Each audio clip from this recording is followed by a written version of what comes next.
નમસ્કાર મિત્રો, જનસ્વાદ ન્યૂઝમાં આપનું સ્વાગત છે।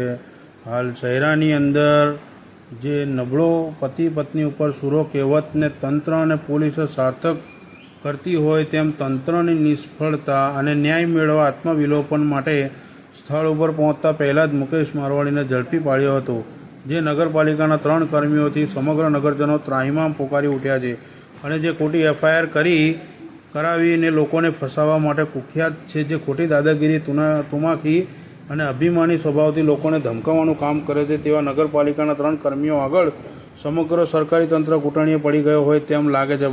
ધની બૈરી ઉપર સૂરો કહેવત પ્રમાણે કર્મચારીઓ વિરુદ્ધ કાર્યવાહી ન કરી શકતા તંત્રએ કડક વોચ રાખીને આત્મવિલોપન કરવા પહોંચે તે પહેલાં જ મુકેશ મારવાડીને ઝડપી પાડ્યો હતો। જો એટલી જ ત્વરિત અને કાળજીપૂર્વક 3 કર્મચારીઓ વિરુદ્ધ કાર્યવાહી કરવામાં આવી હોત તો સમગ્ર શહેરા નગર રાહતનો દમ ભરી શકી હોત, પરંતુ તંત્રને જનતા વિશે કંઈ પડેલી હોય તેમ લાગતું નથી।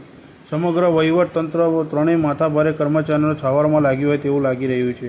આત્મવિલોપન માટે પહોંચતા જ શહેરા પોલીસ મુકેશભાઈ મારવાડી ઝડપીને પોલીસ સ્ટેશન ખાતે લઈ ગયેલ હતી। ત્યાં વધુ પૂછતાછ કરતાં મુકેશભાઈ મારવાડીએ પોલીસને જણાવ્યું હતું કે જો નગરપાલિકાના 3 કર્મીઓને 7 દિવસમાં બદલી નહીં કરવામાં આવે તો મૃત્યુનોંધ લખીને મારા ઘરે આત્મહત્યા કરીશ। મૃત્યુનોંધમાં 3 કર્મચારીઓ અને તેમના ઉપર કાર્યવાહી ન કરનાર સમગ્ર જવાબદાર વહીવટી તંત્ર જવાબદાર રહેશે તથા મારા પરિવારનું સમગ્ર પાલન પોષણની જવાબદારી 3 કર્મીઓ અને જવાબદાર તંત્રની રહેશે। હવે જોવું રહ્યું કે તંત્ર 3 દોષી કર્મી વિરુદ્ધ કાર્યવાહી કરે છે કે કર્મીઓને છાવરવામાં લાગે છે।